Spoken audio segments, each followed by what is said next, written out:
ጤና ይስጥልኝ ከፍሬ ፕሬስ ቻናል መልካም ሞላ ነኝ። ዝርዝር መረጃዎች ይቀጥላሉ። በአገዛዙ ታፍነው ወደ ብር ሸለቆ ማሰልጠኛ ካምፕ የገቡ ወጣቶች ፋኖን ተቀላቀሉ። በዛሬው ዕለት ከኦሮሚያ ክልል ታፍሰው ወደ ብር ሸለቆ ማሰልጠኛ ካምፕ የገቡ 11 ምልምል ሰልጣኞች ወደ አፋብኃ ቴዎድሮስ እዝ 109ኛ ኮር 99ኛ ክፍለ ጦር ተቀላቅለዋል። ሰልጣኞች ከትምህርት ቤት፣ ከሊስትሮ ቦታ፣ ከመዝናኛ ቦታ እንዲሁም ወላጆቻቸውን እያገዙ የነበሩ ታዳጊዎች በሚሊሻ እየታፈኑ የአገዛዙን መከላከያ ሰራዊት እንዲቀላቀሉ ተደርገዋል። አንድ ሚሊሻ አንድ ሰው መልምሎ ሲያመጣ ከፍተኛ ገንዘብ እንደሚሰጠው ተናግረዋል። ወጣቶቹ ከማሰልጠኛ ቦታ ቢከዱ ፋኖ እንደሚረሽናቸውና ብዙ ብር እንደሚጠይቃቸው በአሰልጣኞቻቸው ሲናገሩ ቢቆዩም ከወጡ በኋላ የተደረገላቸው እንክብካቤ የተለየ እንደሆነ መስክረዋል። በዛሬው ዕለት ፋኖን የተቀላቀሉት የመከላከያ ሰራዊት ምልምል ሰልጣኞች እድሜያቸው ከ13 ዓመት እስከ 17 ዓመት መሆኑ ታውቋል። በጭና በተደረገው ተጋድሎ ፋኖ ድል አስመዘገበ። በዛሬው ዕለት ጥር 3 ቀን 2018 ዓ.ም በዳባት ወረዳ ጭና ቀበሌ በተደረገ ተጋድሎ የአገዛዙ ኃይል መመታቱ ታውቋል። የደጃች አያሌው ብሩ ኮር ባደረገው ተጋድሎ ድል አድርጓል። በዚህም በርካታ የአገዛዙ ወራሪ ሰራዊት አባላት ሙትና ቁስለኛ መሆናቸው ታውቋል። የሞቱ የመከላከያ ሰራዊት አባላት በዳባት መድኃኔዓለም ቤተክርስቲያን ሲቀበሩ፣ ሌሎቹ ወደ ደባርቅ ከተማ መወሰዳቸው ታውቋል። ሚኒሊክ እዝ ለወራት የሰለጠኑ ልዩ ኮማንዶ ፋኖዎችን አስመረቀ። ሚኒሊክ እዝ የልዩ ዘመቻ መምሪያ አሃድ ከሆኑት መካከል ለወራት የሰለጠኑ ልዩ ኮማንዶ ፋኖዎች እዝ የኮርና የክፍለ ጦር አመራሮች በተገኙበትና መልእክት ባስተላለፉበት መልኩ ተመርቀዋል። ከፍተኛ የእዙ አመራሮችም የተጀመረውን የፖለቲካ ትጥቅ ትግል ከግብ ለማድረስና የአማራን ሕዝብ ህልውና ለማረጋገጥ ብሎም ቀጣይነት ያለው ነፃነት ለመጎናጸፍና የሀገራችን ባለቤት ለመሆን በጽናትና በቁርጠኝነት መታገል ብቸኛ አማራጭ መሆኑን ለተመራቂዎቹ ገልጸዋል። ልዩ ኮማንዶ ፋኖችን ያስመረቁት በልዩ ዘመቻ መምሪያ ስር የሆነው አሃድ ወታደራዊ አዛዥና ምክትል ወታደራዊ አዛዥ የሆኑት አርበኞችም ለተመራቂዎች መልእክት አስተላልፈዋል። ተመራቂዎች ለበርካታ ወራት ፀሐዩን፣ ብርዱን፣ ቁሩን በርካታ ውጣ ውረዱን ሳይበግራቸው ባልተመቻቸ ሁኔታ ተቋቁማችሁ ለዚች ልዩ ቀን በመብቃታቸው እንኳን ደስ ያላችሁ ብለዋል አመራሮቹ ለተመራቂዎቹ። የእናንተ ስልጠና ለየት የሚያደርገው ያኔ በጣት በምንቆጠርበት ጊዜ ሳይሆን አሁን በሺዎች ብሎም በሚሊዮኖች በትጥቂም በሰው ኃይል አቅማችን በዳበረበት ሁኔታ እየተመረቃችሁ መሆናችሁ ልዩ ያደርጋችኋል ብለዋል። የተጋድሏችን መነሻ የአማራ ህልውና አደጋ ነው። መዳረሻው አደጋውን ቀልብሶ ህዝቡን ከባርነት አውጥቶ ከሁሉም ኢትዮጵያውያን ጋር በመተባበር የሀገሪቱን በትረ ስልጣን መልሶ መቆጣጠር ነው ብለዋል። የተጋድሎ ርዕዮት የአማራ ብሔርተኝነት ነው። የተጋድሎ አካሄድ የትጥቅ ትግል መሆኑንም ገልጸዋል። የአማራ ብሔርተኝነት የህልውናችን ዘላለማዊ ዋስትናም ነው ሲሉም ገልጸዋል። የአማራ ብሎም ኢትዮጵያ ህልውናዋ በሀገር መስራቹ በታላቁ አማራና በተባባሪ በሌሎች ኢትዮጵያውያን ትብብር ዳግም ይጸናል፣ እናሸንፋለን ሲል የፋኖ አመራሩ ለተመራቂዎች ንግግር አድርጓል። የአፋብኃ ምስራቅ አማራ ቀጠና ሚኒሊክ እዝ ከፍተኛ አመራሮች፣ የምስራቅ አማራ ኮር 1 እና ኮር 2 ከፍተኛ አመራሮች፣ የልዩ ዘመቻ አመራሮችና አባላት እንዲሁም የምስራቅ አማራ ቀጠና የሰራዊት አባላት ዛሬ 3ኛ ዙር የጀብደኛው ሚኒሊክ እዝ 3ኛ ዙር ተመራቂዎች እንኳን ለዚህ ቀን አበቃችሁ፣ እንኳን አደረሳችሁ። እናንተ ተመራቂዎች የዛሬ ተመራቂዎች ለየት የሚያደርጋችሁ ከምን ጊዜውም በላይ ብዙ ልዩ ቀኖች አሉን። በዚህ ትግል ውስጥ በርካታ አመርቂ ድሎችን እያገኘን በርካታ ውጤት ያላቸው እምርታዎች እየታዩ አልፈዋል። ዛሬም ልዩ ቀን ነው። ምክንያት 2-3 ምክንያቶች ይኖሩናል። አንደኛ ከዘመቻ አደማሊ ማግስት ሌላኛው ዘመቻ በተለይም ምዕራብ ወሎ አካባቢ ያለውን ትግል በማቀጣጠል በዛው በቀጠናው የሚገኙ የድርጅታችን ከፍተኛ አመራሮች ቀጠናዊ ትስስር በመፍጠር ጀብድ እየፈጸሙ ባሉበት ወቅትና በዚህ ሰሞን ወቅት ደግሞ በአጠቃላይ የአማራ ሕዝብ ትግል የአማራ ፋኖ አንድነት እየተሰራ ባለበት እና ሊበሰር ጫፍ በደረሰበት ወቅት ስለሆነ የተመረቃችሁት በድጋሚ እንኳን ደስ አላችሁ እላለሁ። ትግላችን በአመርቂ ድል እየተጓዘ ነው። ጠላቶቻችን ፋኖን ለማጥፋት ፋኖን ካጠፉ በኋላ በየአርሶ አደሩ ቤት ውስጥ ያለውን መሳሪያ በመውሰድ እና ትጥቃችንን በማስፈታት የአማራን ሕዝብ ድምጥማጡን ለማጥፋት ነበር ፍላጎታቸው።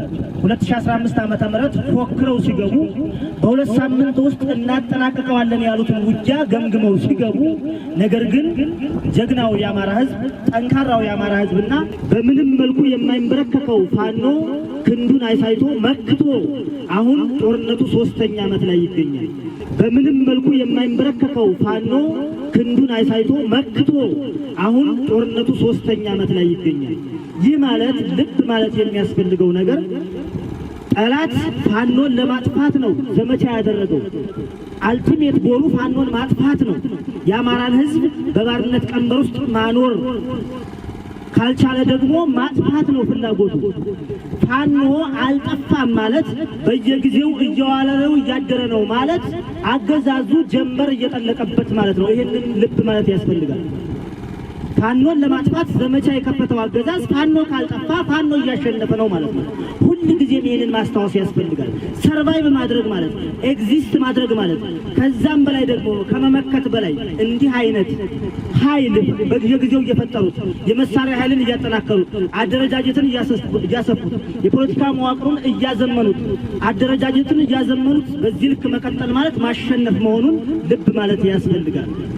ስለዚህ የማይንበረከከው የአማራ ሕዝብ እያሸነፈ ስለመሆኑ ሁላችንም በደንብ ልንረዳው ይገባል። ምሬ ወዳጆ የሚመራው ምኒልክ ዕዝ በውስጡ በሳል ፖለቲከኞች ያሉበት፣ በውስጡ ኮሎኔሎች፣ ወታደሮች፣ ሻለቃ መሪዎች፣ ትልቅ አመራሮች ያሉበት እና ልሂቃን ያሉበት ስብስብ በመሆኑ ሁሉም በየዘርፉ ስራውን ስለሚሰራ ውጤታማ ሆኗል ማለት ነው። ልዩ ዘመቻ ኃይላችን በከፍተኛ ሁኔታ እንዲጠናከር ያደረጋችሁ፣ እዚህ ድረስ እንዲደርስ ያደረጋችሁ የልዩ ዘመቻ አመራሮችን ከልብ ማመስገን ፈልጋለሁ።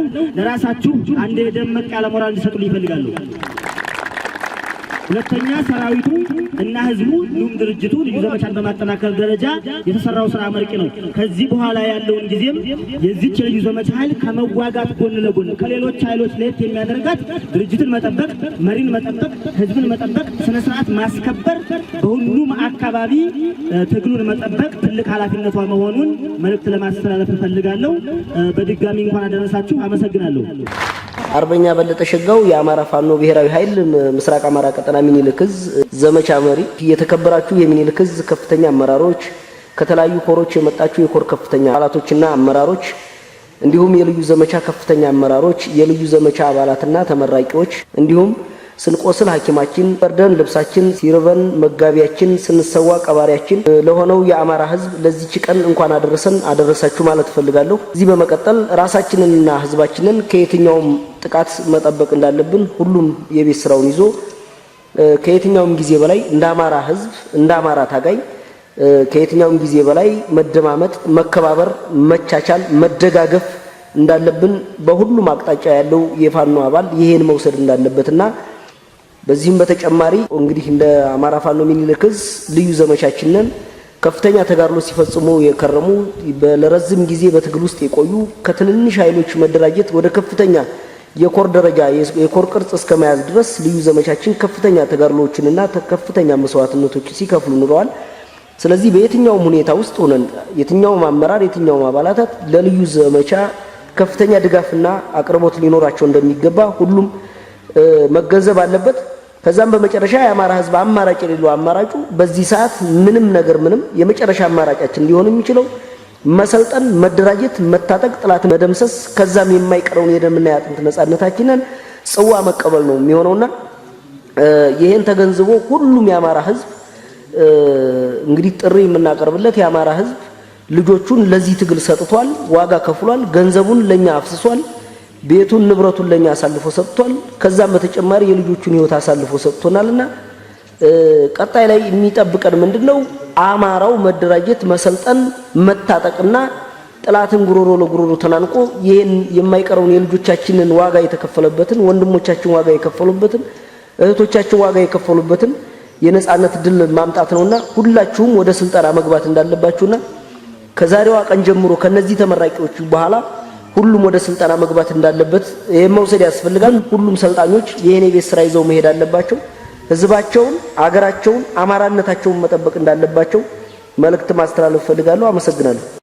ያማራው ፋኖ አለገዛም ብሎ ያማራው ፋኖ ወልባለ ያላቸው ያማራው ፋኖ ወንዩ አየሞከው ያማራው ፋኖ አለገዛም ብሎ ያማራው ፋኖ ወንዩ ሞፈር ያማራው ፋኖ ወንዩ ያለከው ያማራው ፋኖ አለገዛም ብሎ በዩቲዩብ አባል ሆናችሁ እያገዛችሁ ስላላችሁ ከልብ እናመሰግናለን። ሌሎቻችሁም አባል በመሆን እንድታግዙ እንድትደግፉን ከልብ እንጠይቃለን። መረጃዎች ይቀጥላሉ።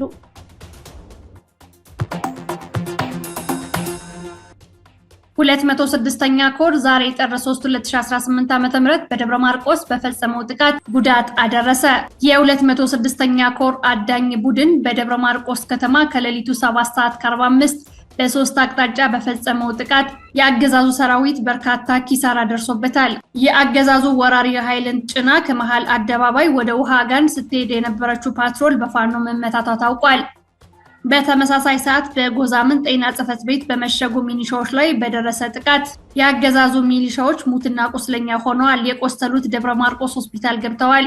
ሶስተኛው ጥቃት በመርማሪ ፖሊሱ ታረቀኝ ስንሻው ቤት ላይ ያነጣጠረ ሲሆን ንጹሃንን እያደነ ሲያሰቃይ የነበረው ታረቀኝ የተባለው ሰው በደረሰበት ጥቃት ቁስለኛ መሆኑ ታውቋል።